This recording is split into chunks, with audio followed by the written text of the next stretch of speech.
She came to plan the Alpha King's wedding.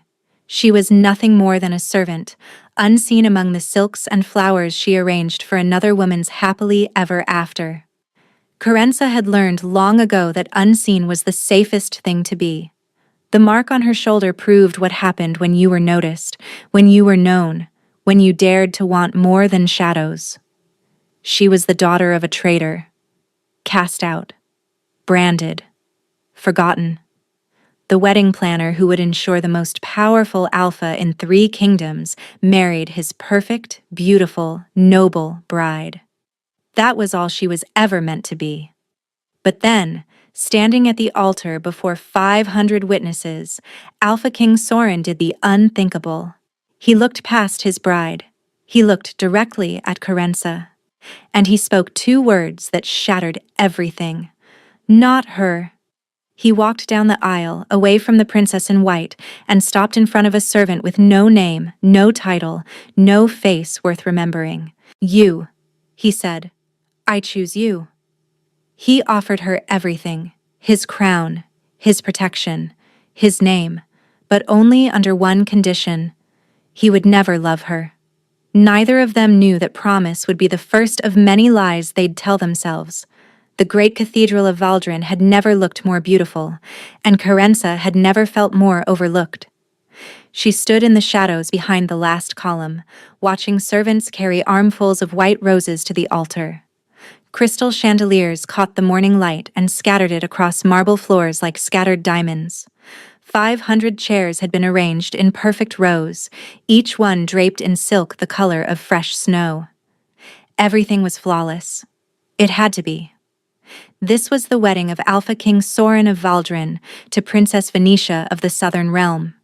The political union that would end 3 generations of border conflict. The marriage that would reshape the continent. And Kerensa had planned every detail. Not that anyone would ever know. The head coordinator, a round man named Dremmer who smelled of pipe smoke and self-importance, would take credit for her work. He always did. Kerensa was simply the assistant, the girl who handled the actual labor while Dremmer handled the actual bowing. She preferred it that way. Unseen meant safe. Unseen meant no one looked too closely at the servant with no family name, no references, and no history before 5 years ago. No one wondered about the high collar she always wore, even in summer. No one asked about the brand hidden beneath the fabric. You there, girl? Kerensa flinched before she could stop herself. A woman in crimson silk was striding toward her, irritation sharpening her delicate features. Lady Orlin, the princess's chief attendant and professional tormentor of anyone beneath her station. The floral arrangements on the east side are uneven, Lady Orlin announced. Fix them, now, before Her Highness arrives for the rehearsal. Kerensa dipped her head. Yes, my lady. She didn't point out that the arrangements were mathematically identical. She'd measured them herself. Twice. Lady Orlin didn't want perfection. She wanted submission. And Kerensa had learned long ago that submission was a small price for safety. She was adjusting flowers that needed no adjusting when the cathedral doors opened. The sound hit her first. Footsteps. Heavy. Deliberate. Accompanied by the metallic whisper of armed guards. Then the scent. Pine and wood smoke and something beneath it. Something ancient and wild that made her wolf stir for the first time in years. Kerensa's hands froze on a rose stem. Her chest tightened. Alpha. Not just any alpha. This was power so absolute it pressed against her skin like a physical weight. Every wolf in the cathedral felt it. Servants stumbled. Guards straightened. Even Lady Orlin went rigid, her arrogance crumbling into something like fear. Kerensa knew she shouldn't look. Looking meant being seen. Being seen meant danger. But her body betrayed her. She turned.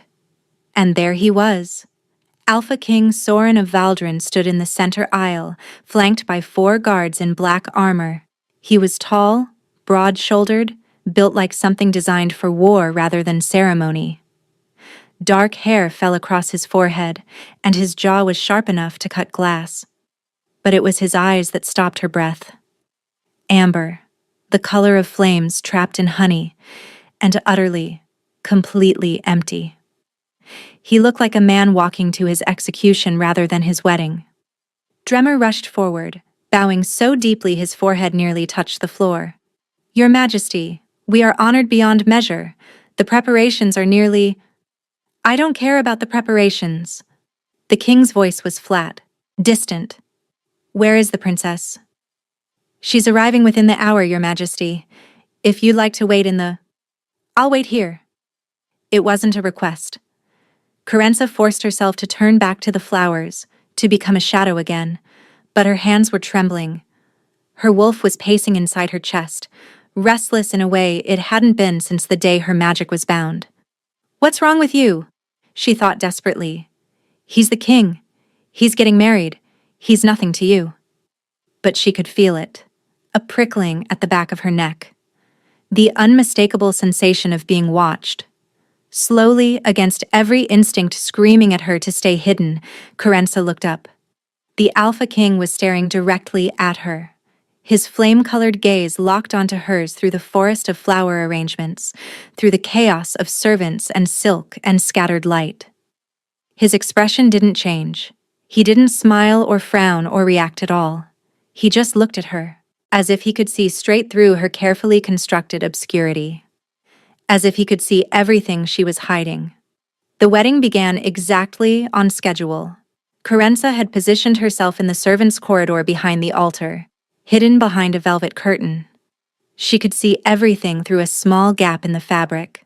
The 500 guests in their finest clothes, the nervous priest clutching his ceremonial book, the 4 groomsmen standing stiffly beside the altar, and the king. Soren stood perfectly still, hands clasped behind his back, face carved from stone. He hadn't looked toward the servants' corridor once. Whatever strange moment had passed between them earlier, it was gone now. She'd imagined it. She must have. "Stop being foolish," Kerensa told herself. "He's a king. You're no one." The music swelled. Every head turned toward the great doors as they swung open, revealing Princess Venetia in a gown of white silk and pearls. She was stunning. Golden hair cascaded over her shoulders. Her smile was practiced perfection, and her eyes sparkled with triumph as she began her walk down the aisle. This was the woman who would be queen. This was the woman who deserved a king.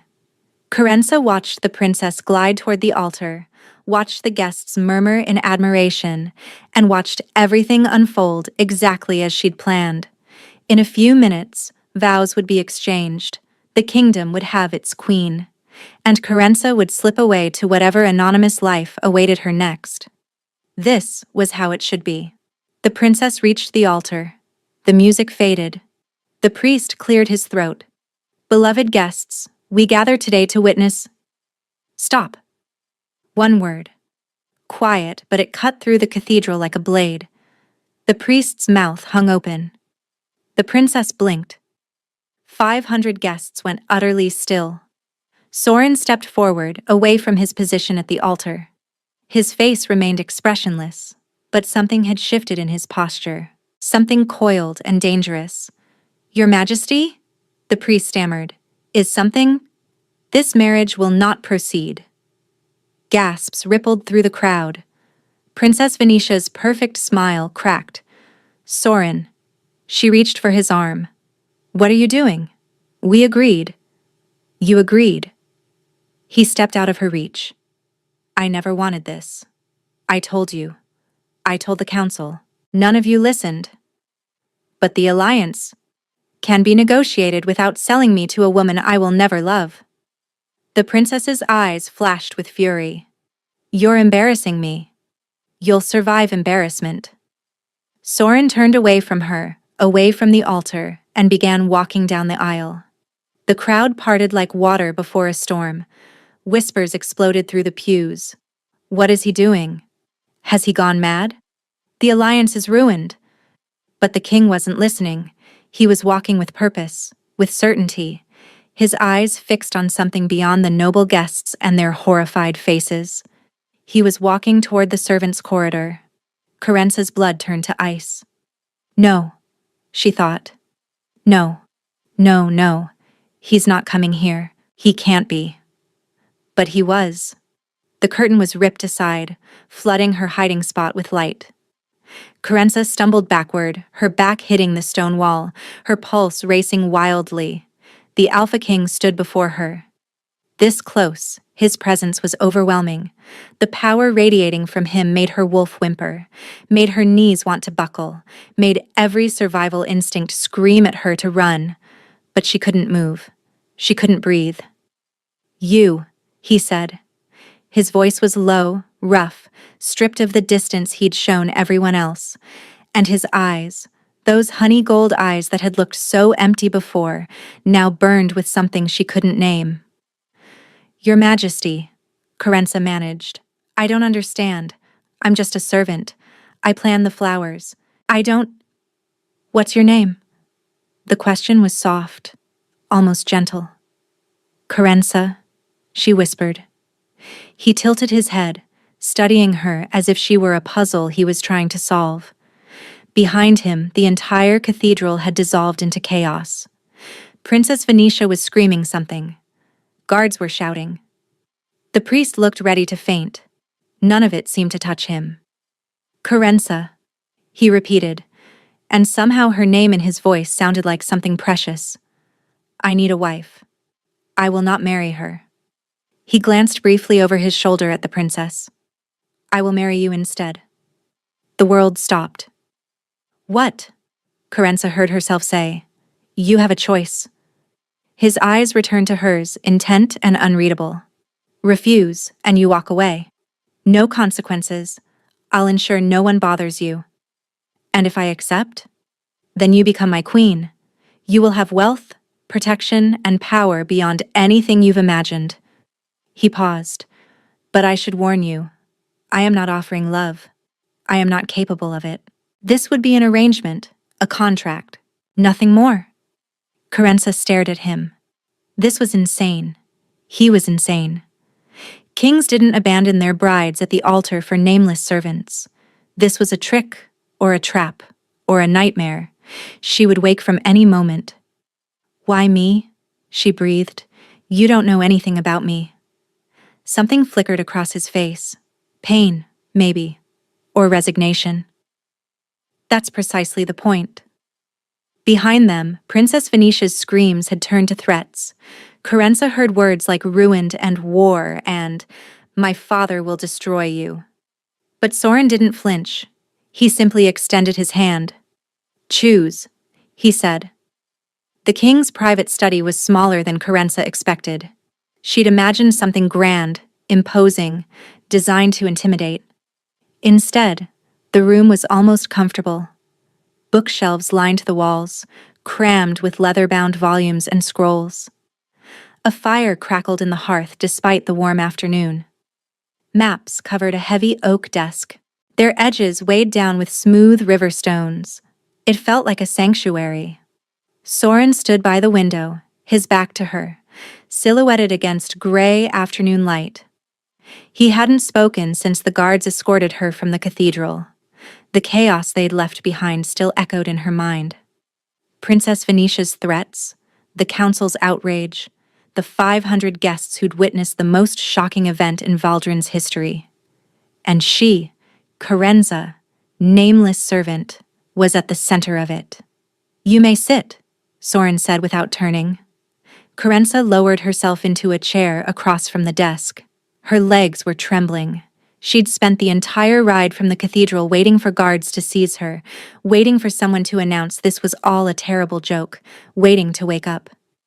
None of that happened. "Before we continue," the king said, "I should explain what I'm offering, and what I'm not." He turned to face her. In the firelight, his features seemed softer, younger, but his eyes remained ancient, guarded, haunted by something she couldn't identify. "I need a wife. The council has made that clear. Without an heir, the succession is vulnerable. Without a queen, I'm seen as unstable, uncommitted to Valdrin's future. His jaw tightened. Princess Venetia was their choice, never mine. Then why agree to the wedding at all? Carenza asked quietly. Because I thought I could tolerate it. He smiled, but there was no warmth in it. I was wrong. When I saw her walking toward me in that cathedral, I knew I couldn't do it. Couldn't spend the rest of my life shackled to someone chosen by politics rather than... He stopped himself. It doesn't matter. Carenza's hands twisted in her lap. Your Majesty, with respect, you still haven't explained why you chose me. I have no title, no wealth, no family name. I'm the worst possible choice for a queen. You're the perfect choice. She blinked. I don't understand. Soren moved closer, lowering himself into the chair across from her. This close, she could see the shadows under his eyes, the tension in his shoulders. He looked exhausted. He looked like a man carrying a weight no one could see. I watched you during the preparations, he said. You stayed in the shadows. You never drew attention. You worked while others took credit. You moved through that cathedral like a ghost. Carenza's chest tightened. So you chose me because I'm forgettable? I chose you because you ask for nothing. His voice dropped. Everyone wants something from me. Power, influence, access to the crown. But you? You hid behind a curtain during my wedding. You expected nothing, wanted nothing. That's not entirely accurate, Carenza murmured. I wanted the flowers to be symmetrical. His expression shifted just barely, almost a smile, almost human. Here are my terms, he said, leaning forward. You will marry me. You will become queen. You will want for nothing. Wealth, comfort, protection, all of it will be yours. In exchange, you will give me heirs to secure the succession. Carenza's breath caught. And beyond that? Beyond that, we will live separate lives. You will have your own chambers, your own staff, and your own freedom. We will appear together at state functions. We will perform our duties, but in private. He paused. The fire crackled. In private, I will not pretend to be something I'm not. I am not a loving man, Carenza. I'm not capable of it. Whatever warmth you see in other marriages, in other wolves, I cannot offer you. Carenza studied him, trying to understand. Most alphas craved connection. The mate bond was sacred to their kind, a tie that strengthened both wolves, brought comfort, and brought joy. Why would any alpha reject that? May I ask why? She ventured. His jaw locked. No. The word was a wall. Absolute. I'm offering you a crown, he continued. Safety. A life far better than whatever awaits you as a servant. All I ask in return is that you accept my limitations. Your limitation being that you'll never love me. Yes. Carenza thought of the brand on her shoulder. The mark that identified her as a traitor's daughter, an outcast, a woman with no future and no hope. She thought of the past 5 years spent scrubbing floors and arranging flowers and praying no one would look at her too closely. She thought of her father's execution, her mother's screams, the soldiers who'd held her down while the hot iron pressed into her flesh, and she thought of this man, this king, who was offering her everything she'd never dared want. There's something you should know, she said quietly, before you make this official. Soren's eyes sharpened. Go on. Carenza's hand moved instinctively to her shoulder, to the raised scar hidden beneath her high collar. I'm not who you think I am. I'm hiding something. Something that could destroy you if it became public. She expected him to demand answers, to insist on knowing everything before proceeding. Instead, he simply nodded. I know. Carenza froze. What? I know you're hiding something. He leaned back, his expression unreadable. I don't know what it is, and I don't need to. Everyone has secrets. Yours don't concern me unless you choose to share them. But I could be anyone. I could be dangerous. Are you? She thought about it. really thought about it. No, she admitted. I'm just broken. That near smile returned to his face, sad and knowing. Then we match perfectly. He stood, extending his hand just as he had in the cathedral. Do we have an agreement, Carenza? Will you be my queen? Will you accept a marriage without love, a contract without passion, a crown without the fairy tale? She looked at his hand. Strong fingers, elegant and capable, a king's hand. Then she looked at his eyes, empty, guarded, hiding something as surely as she was. Distance over danger, she thought, remembering every blow she'd endured, every sneer, every moment of being less than nothing. He wasn't offering love, but he wasn't offering cruelty either. Yes, she said, placing her hand in his. I accept your terms. His fingers closed around hers, and for just a moment so brief she might have imagined it, something warm passed through those amber eyes, something almost like relief. Then it was gone. The wedding will be in 3 days, he said, releasing her hand. I'll have servants prepare your chambers. A seamstress will attend to your gown.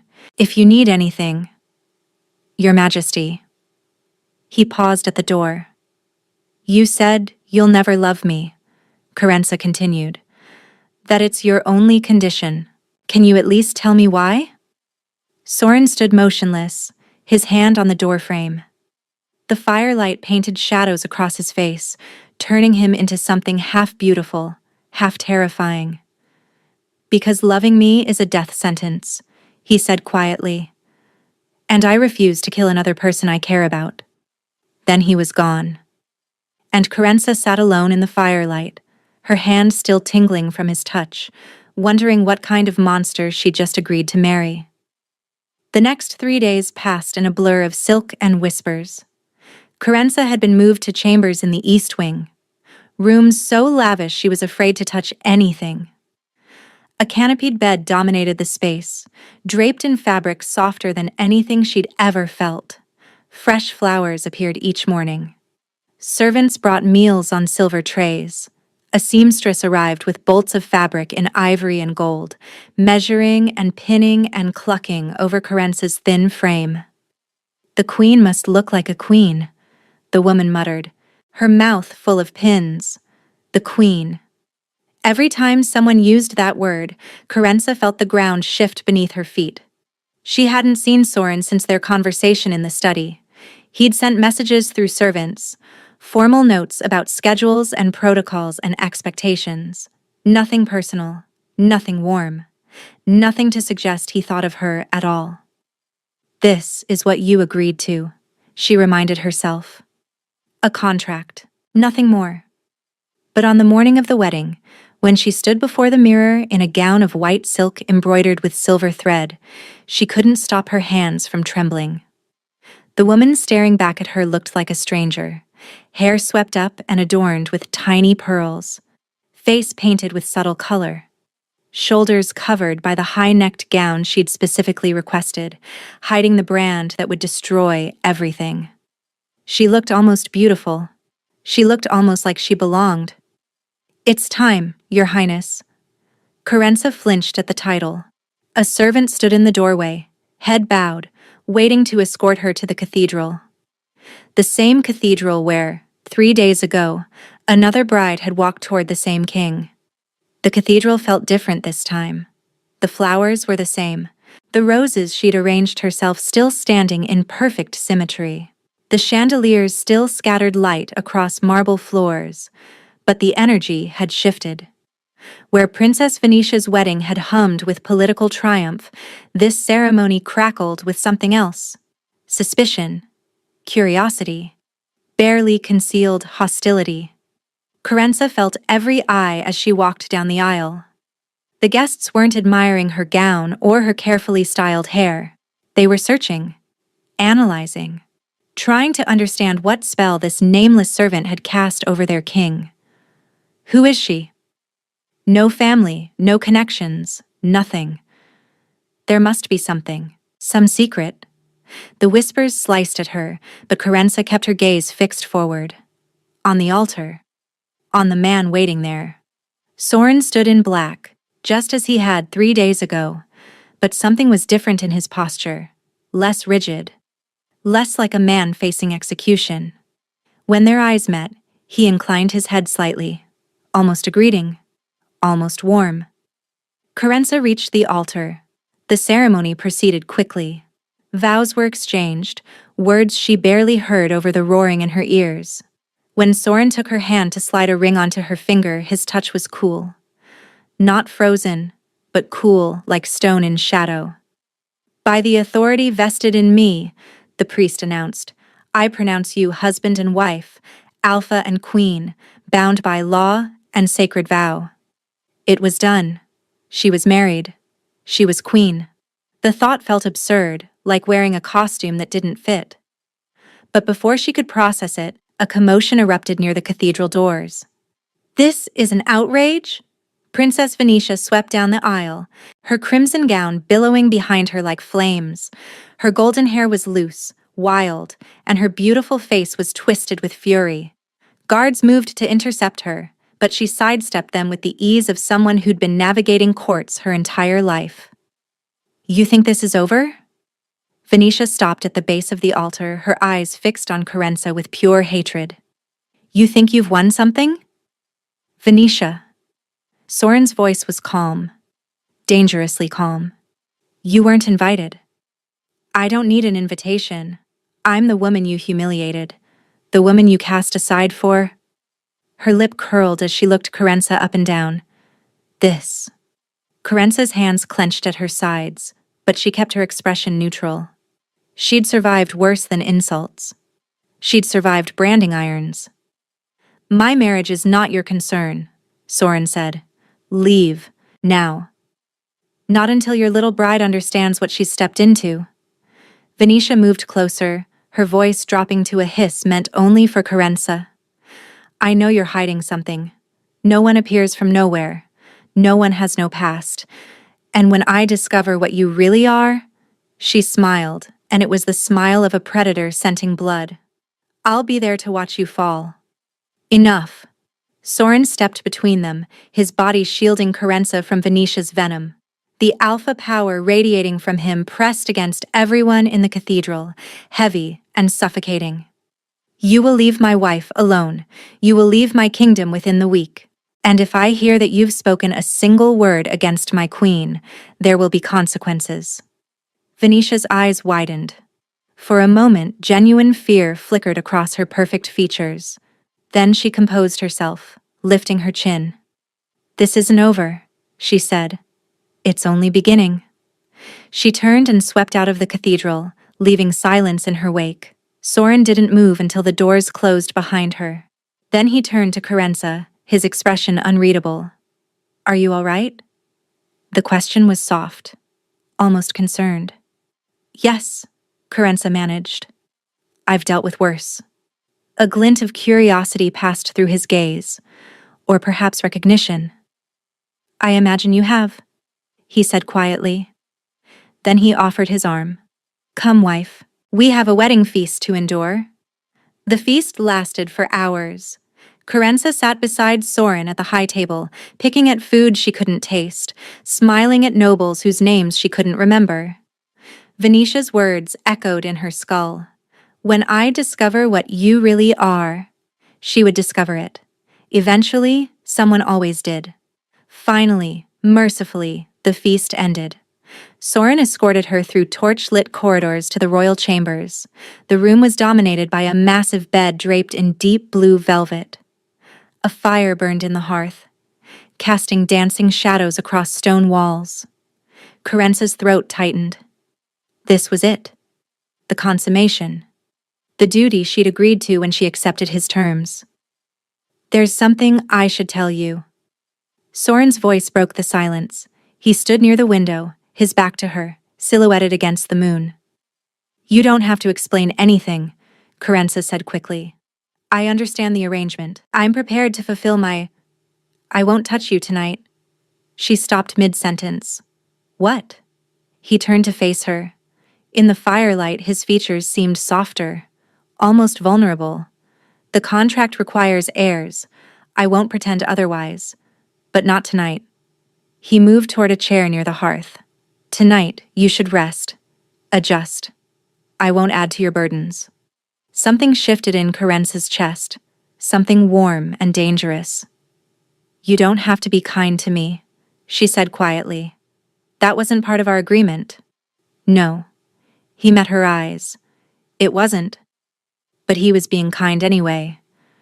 There's a bathing chamber through that door, Soren said. Fresh clothes have been laid out. If you need anything, pull the cord by the bed. Where will you sleep? Here. He gestured to the chair. Don't argue. I've slept in worse conditions during campaigns. Words failed her. She gave a small nod and retreated to the bathing chamber. When she emerged, dressed in a soft sleeping gown, the fire had burned low.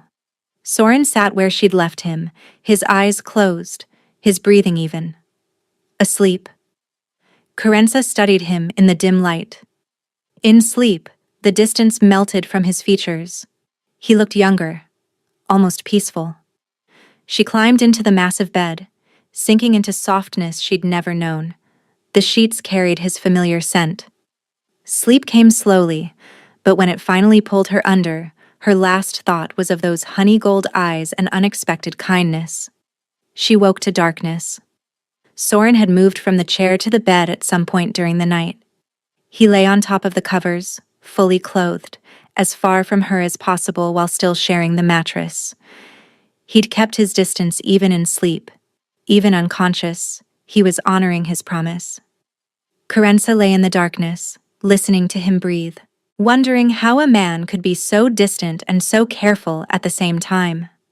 The weeks that followed became something neither of them expected. Carenza fell into a rhythm. Mornings in the library, afternoons walking the castle grounds, evenings dining alone, waiting. Always waiting. Because every night, without fail, Soren came to her. At first, he simply sat by the fire, speaking little. Carenza learned to give him space, to let silence exist between them without filling it. Gradually, the silences became conversations. The northern borders are restless, he told her one night. Raiders from across the mountains. The council wants war. What do you want? He glanced at her, surprised by the question. I want peace. But peace requires strength, and strength sometimes requires bloodshed. Another night, he asked about her. Where did you come from? Before the cathedral. Where were you? Carenza's hand moved instinctively to her shoulder. Nowhere important. He didn't push. He never pushed. The consummation happened eventually, not as duty, but as something that grew between them naturally. One night his hand found hers by the fire. Another night he brushed hair from her face, his touch lingering. And finally, inevitably, they came together. He was careful, patient, so gentle that Carenza almost forgot the distant king who'd declared he would never love her. Afterward, he held her in the darkness, his cool skin against her warmth. You're so warm, he murmured against her hair. And you're always cool. Why is that? He tensed beside her. A family trait. It wasn't an answer. She knew that. But she also knew not to push. The pattern continued. He came to her every night now. Sometimes they talked for hours. Sometimes they fell into each other without words. Sometimes he simply held her while she slept, his arms wrapped around her like he was afraid she might disappear. Carenza noticed things. The way he shivered even when the fire roared. The way his hands trembled sometimes, almost imperceptibly. The way his skin grew cooler as the weeks passed, as if winter lived inside him. Something's wrong, she said one evening. Don't tell me it's nothing. Something is wrong with you, and I need to know what. Soren was silent for a long moment. Why do you need to know? Because She hesitated, the truth catching in her throat. Don't. His voice was sharp, pained. Don't say it. Whatever you're about to say, don't. Carenza stared at him. You don't even know what I was going to say. I know exactly what you were going to say. He rose abruptly, putting distance between them. And I'm telling you not to. For your own sake. My sake? Kerensa. Her name sounded like a warning. I told you from the beginning. I cannot love you. I will not love you. This arrangement works because we both understand the boundaries. You come to my bed every night. You hold me like I'm precious. How can you expect me not to feel something? I expect you to survive. His expression was raw, anguished. That's all I want. Because the alternative? What alternative? What happens if I love you? The question hung between them. Soren closed his eyes.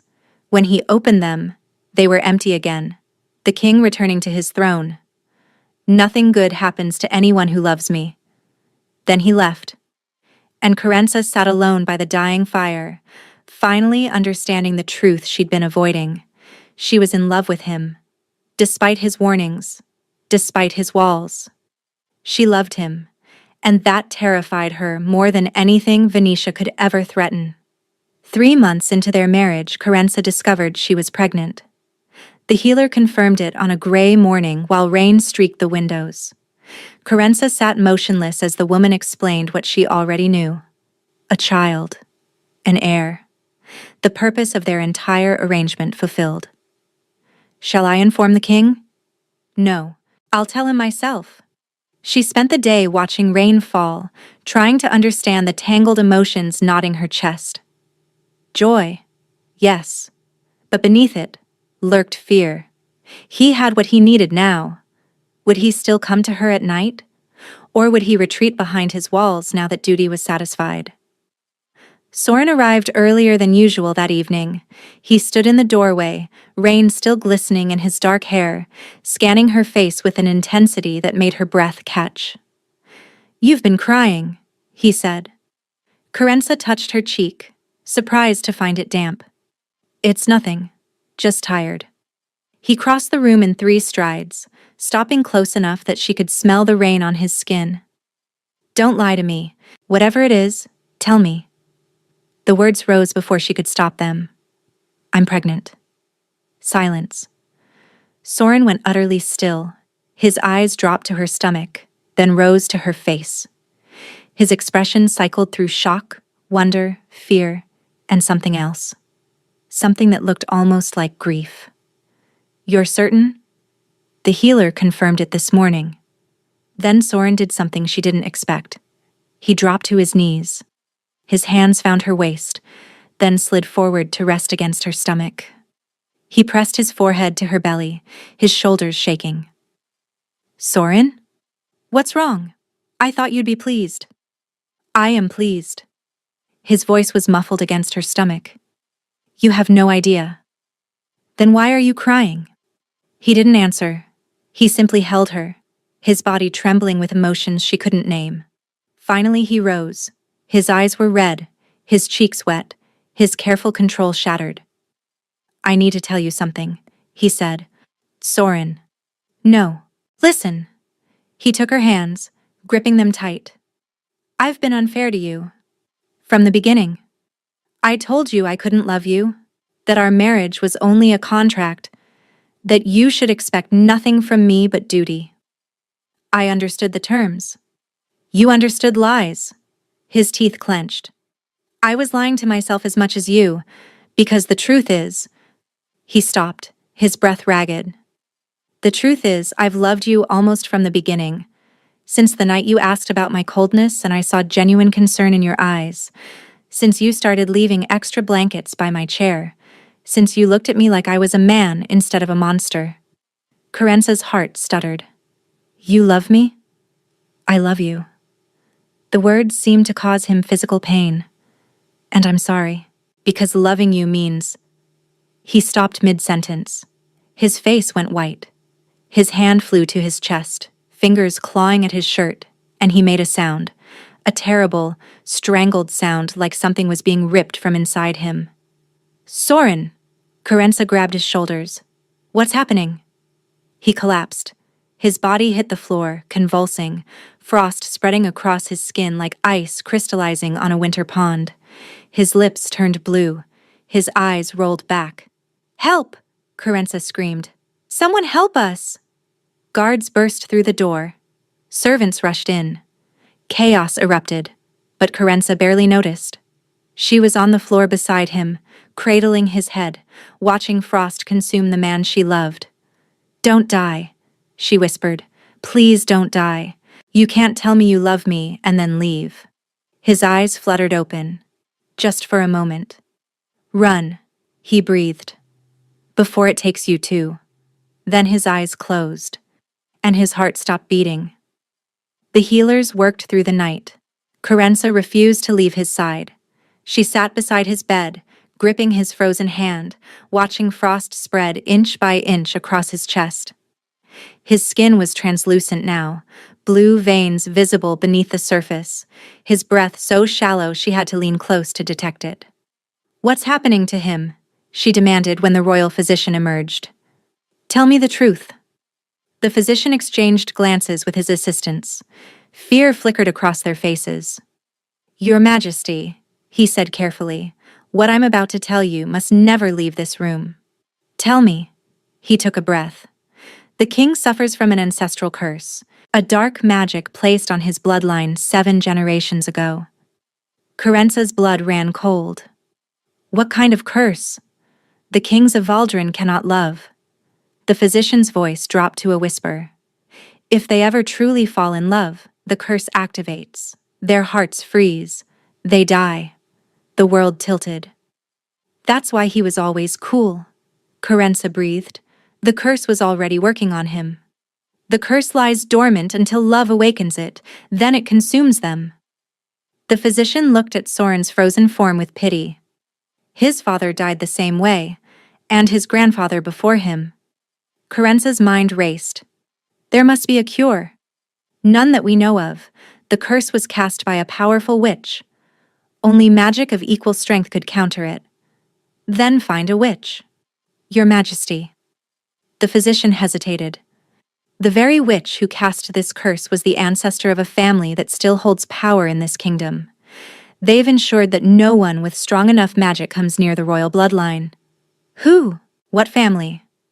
The physician's face went pale. "The family of Princess Venetia." Carenza stood over Soren's frozen body, her mind churning. Venetia's family had cursed the kings of Valdrin. For 7 generations, they'd ensured that no king could ever truly rule with a full heart. Every king who dared to feel had died, and Venetia had almost married him. She knew, Carenza realized, a king who couldn't love was a king who could be controlled. But Soren had chosen differently. He'd chosen Carenza. And now he was dying for it. She thought of everything she knew about curses, about magic, about the stories her father had told her as a child. Her father, the court mage of a distant kingdom, executed for treason when she was 16. Her father, who had taught her about elemental magic before the soldiers came. Her father, whose fire had burned so bright that they'd had to bind her magic when they branded her, afraid she'd inherited his power. Fire against ice. Carenza's hand flew to her shoulder, to the brand hidden beneath her gown. "The binding," she breathed. "If I could break it." But the binding was tied to the brand, and the brand could only be removed by the one who'd placed it. Her uncle. The man who'd ordered her father's execution. The man who'd betrayed him, claimed he was a traitor, destroyed their entire family. The man who now served Venetia's family had served them since trading his brother's life for their favor. Carenza's blood turned to ice colder than the frost consuming Soren. It was all connected. Her father's execution, her branding, the curse on Valdrin's kings, Venetia's attempted marriage. One family, pulling strings for generations. "Your Majesty?" The physician's voice broke through her spiral. "Are you all right?" "No." Carenza straightened, her spine turning to steel. "But I will be." She turned to face him. "I need to tell you something. Something that could save the king." She took a breath. "I'm not just a servant with no past. I'm Carenza Vashir." daughter of Aldrich Vashir, the fire mage executed for treason 17 years ago. The physician's eyes went wide. My father was innocent. He was framed by his own brother, my uncle Mordecai, who wanted his position and his power. Kerensa's voice hardened. And my uncle bound my magic when I was 16, branded me as a traitor's daughter, ensured I could never use what I inherited. She pulled aside her collar, revealing the raised scar on her shoulder, the brand of a traitor's bloodline. Because my magic was bound, it was undetectable. That's why I could get close to Soren when other powerful magic couldn't. She met the physician's eyes. But if I can break this binding, I might be able to save him. Fire against ice. My father's magic against the curse that's killing him. The physician stared at her brand, then at her face. How do we break the binding? I have to confront my uncle, and I have to make him undo what he did. The Vashir estate lay 3 days' ride from Valdrin. Kerensa made it in 2. She rode through the night, pushing her horse to its limits. 2 of Soren's most trusted guards accompanied her. Men who'd sworn loyalty to their queen without question. On the morning of the 2nd day, the estate emerged from morning mist like a ghost from her childhood. She'd grown up here, played in these gardens, learned magic at her father's knee before the soldiers came. Now she was returning as something else entirely. Stay here, she told the guards at the gate. If I don't return by nightfall, ride back to Valdren. Tell them everything. She dismounted and walked through gates she'd last passed in chains. Uncle Mordecai was older than she remembered. Gray streaked his dark hair now, and lines carved deep grooves around his mouth. But his eyes were the same, calculating, the eyes of a man who'd murdered his own brother for power. He sat in her father's study, in her father's chair. Kerensa. His voice carried no surprise. I wondered when you'd come. You know why I'm here. I assume it has something to do with the Alpha King's mysterious illness. Mordecai smiled. News travels fast. They say he's dying, frozen from the inside. You know about the curse. Everyone who matters knows. Why do you think Venetia's family has been trying to marry into Valdrin for 3 generations? He stood, moving toward the fireplace. A king who can't love is a king who can be manipulated. Venetia would have been perfect. But he chose me instead. An unexpected complication. Mordecai's eyes narrowed. How did you manage that? No spell, just existence. Kerensa stepped closer. He loved me, and now he's dying for it. As he should. Mordecai shrugged. The kings of Valdrin have ruled too long. The curse keeps them in check. Release my magic. Why would I do that? Because if you don't, I'll kill you anyway. Kerensa's voice dropped to a whisper. And I'll find another way. I'll burn this estate to the ground. I'll burn Venetia's entire family, but I will save him. Mordecai studied her for a long moment. You really do love him. How delightful. Release my magic. And if I refuse? Kerensa's hand shot out and closed around his throat. She didn't know where the strength came from. The binding should have prevented this. But something had cracked. Her desperation, her love, her absolute refusal to let Soren die, and power was bleeding through. Heat radiated from her palm. Mordecai's eyes went wide. You can't. The binding. Love is stronger than your chains. Her hand burned brighter. Release it, or I'll take it by force. Mordecai gasped, clawing at her grip, his composure finally shattering. Fine. The seal. It's in the lockbox. Behind the portrait. Kerensa released him. He collapsed, wheezing. She found the lockbox, found the seal inside, a small bronze disc inscribed with binding runes. She closed her fist around it and squeezed. The metal screamed, the runes flared, and then the seal crumbled to ash. Power flooded back into Kerensa like a river breaking through a dam. Fire. Pure, brilliant, devastating fire. It raced through her veins, burned away 17 years of suppression, filled her with light and heat and purpose. She turned back to Mordecai, who cowered against the wall.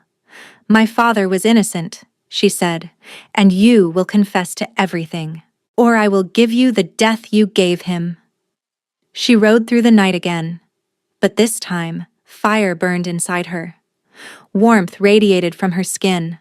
Her horse ran faster, as if sensing the power coursing through its rider.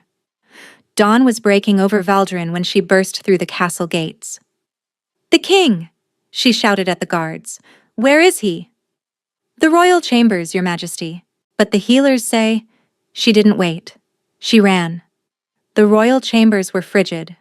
Frost coated the walls, the furniture, and the very air. The healers had retreated to the corners, their faces pale with fear. And in the center of the bed, encased in ice, lay Sorin.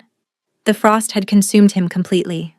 His skin was blue-white, his lips colorless, and his chest motionless. He looked dead. "Everyone out," Kerensa commanded. They fled. Kerensa climbed onto the bed, positioning herself over Sorin's frozen body. She placed her hands on his chest, directly over his heart. "I don't know if this will work," she whispered. "I don't know if you can hear me, but I need you to know something." She closed her eyes. "I love you, Sorin. Not because you gave me a crown, not because you rescued me from obscurity. I love you because you saw me, because you were kind when you had no reason to be, because you loved me even though it was killing you." Heat gathered in her palms. "You said loving you was a death sentence. You were wrong." The fire built, burning brighter. Loving you was a resurrection. She released everything. Fire poured from her hands into his chest, not destructive fire, but healing fire, purifying fire. The fire of a daughter of Aldrich Vashir, the greatest flame mage in 3 generations. The ice screamed. It cracked and hissed and fought back. Kerensa gritted her teeth, pushing harder. "You don't get to have him," she snarled at the darkness. "He's mine." The ice shattered. Warmth flooded the room. Color returned to Sorin's skin, pale at first, then pink, then warm and alive. His chest heaved. He gasped. His eyes flew open. Amber eyes, bright and clear, looking up at her with wonder. "Kerensa?" His voice was hoarse. "How?" She collapsed onto his chest, sobbing. "You're alive." His arms came around her, weak but real. "I felt you," he whispered. "Even in the dark, I felt you burning, calling me back. I wasn't going to let you go." She lifted her head. "I broke the curse. My fire against their ice. It's gone, Sorin. Forever." He stared at her. "You saved me. We saved each other." He kissed her. Not gentle, desperate. Relief and love so overwhelming it burned brighter than any magic. When they broke apart, Sorin's hand moved to her stomach. "The baby?" "Fine. Perfect. Safe." She smiled. "Your line is free. Every king after you can love without fear." He pulled her close, his body shaking with relief. 6 months after the curse was broken, their daughter was born. They named her Ember, for the fire that had saved her father's life. Mordecai confessed to everything. He was executed for treason, the real kind. Venetia and her family were stripped of their lands and banished to the frozen north where their ice magic had originated. Kerensa's father was exonerated posthumously, his name restored, his legacy honored. And in the castle that had once felt like a prison, a king and queen built something neither had dared to hope for. One evening, as the sun set over Valdrin, Sorin found Kerensa in the gardens with Ember sleeping against her shoulder. "I've been thinking about our wedding," he said, settling beside her. "When I walked away from Venetia and chose you." "What about it?" Everyone asked why. I never properly answered. He took her hand. "The moment I saw you, hiding behind that curtain, I recognized you. Not your face. Your soul." Kerensa's breath caught. "I knew that whatever you were hiding, it was something I understood. Something we shared." He lifted her hand to his lips.